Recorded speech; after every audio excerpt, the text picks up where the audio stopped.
एकाग्रता समस्त ज्ञान का सार है। उसके बिना कुछ नहीं किया जा सकता। साधारण मनुष्य अपनी विचार शक्ति का 90% अंश व्यर्थ नष्ट कर देता है और इसलिए वो निरंतर भारी भूलें करता रहता है। प्रशिक्षित मनुष्य अथवा मन कभी कोई भूल नहीं करता।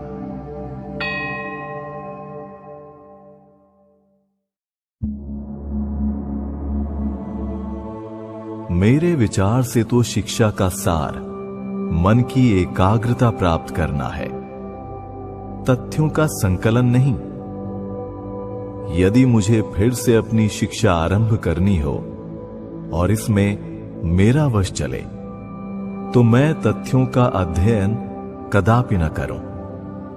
मैं मन की एकाग्रता और अनासक्ति का सामर्थ्य बढ़ाता और उपकरण के पूर्णतया तैयार होने पर उससे इच्छानुसार तथ्यों का संकलन करता।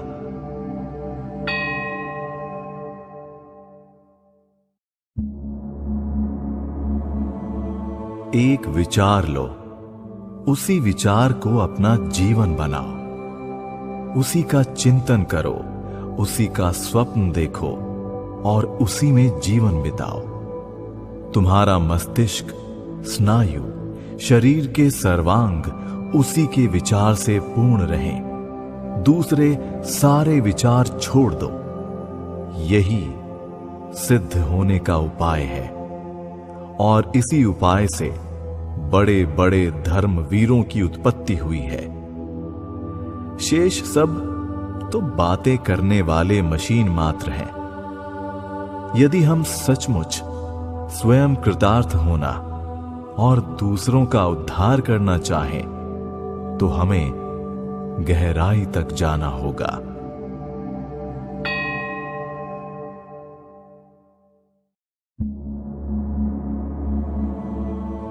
ज्ञान की प्राप्ति के लिए एकमात्र उपाय है एकाग्रता।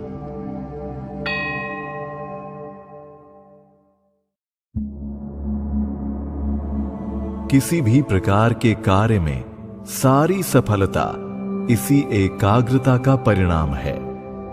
कला, संगीत आदि में उच्च उपलब्धियां मन की एकाग्रता के परिणाम है।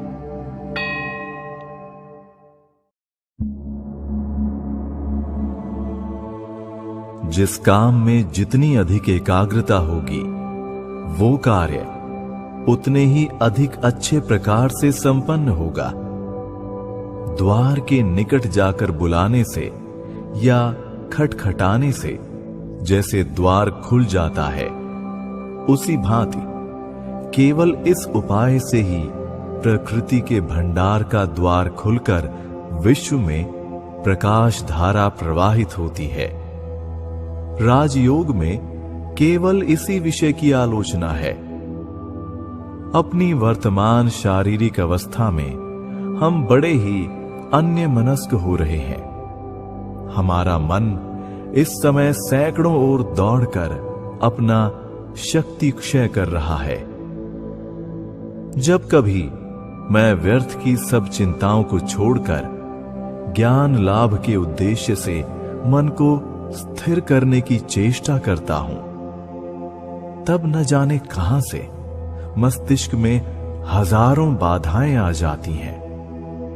हजारों चिंताएं मन में एक संग आकर उसको चंचल कर देती हैं। किस प्रकार से इन सब का नियंत्रण कर मन को वशीभूत किया जाए, यही राजयोग का एकमात्र आलोच्य विषय है।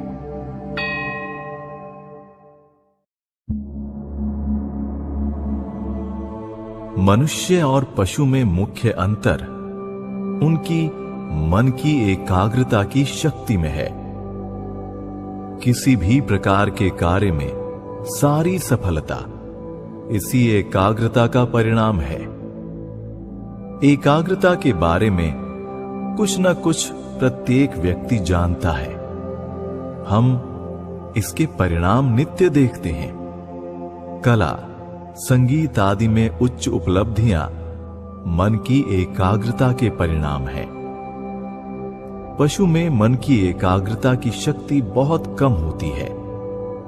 जो लोग पशुओं को कुछ सिखाते हैं, उन्हें पता है कि पशु को जो बात सिखाई जाती है उसे वो लगातार भूलता जाता है। वो एक बार में किसी एक वस्तु पर देर तक चित्त को एकाग्र नहीं रख सकता। मनुष्य और पशु में यही अंतर है। मनुष्य में चित्त की एकाग्रता की शक्ति अपेक्षाकृत अधिक है। एकाग्रता की शक्ति में अंतर के कारण ही एक मनुष्य दूसरे मनुष्य से भिन्न होता है।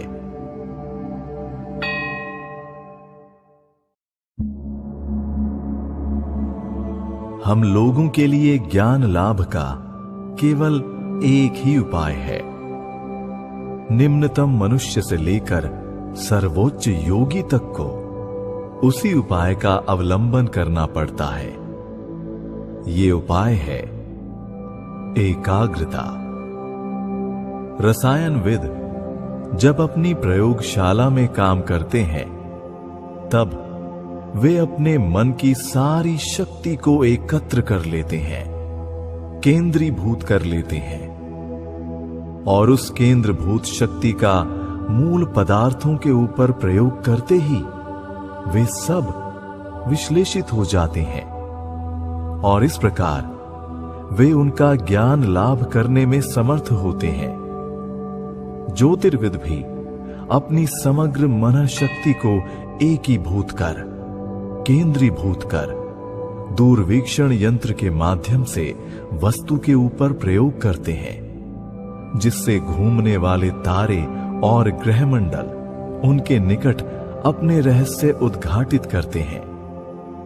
चाहे विद्वान अध्यापक हो, चाहे मेधावी छात्र हो, चाहे अन्य कोई भी हो, यदि वो किसी विषय को जानने की चेष्टा कर रहा है तो उसको उपर्युक्त प्रथा से ही काम लेना पड़ेगा। ये एकाग्रता जितनी अधिक होगी, उतना ही अधिक मनुष्य ज्ञान लाभ करेंगे।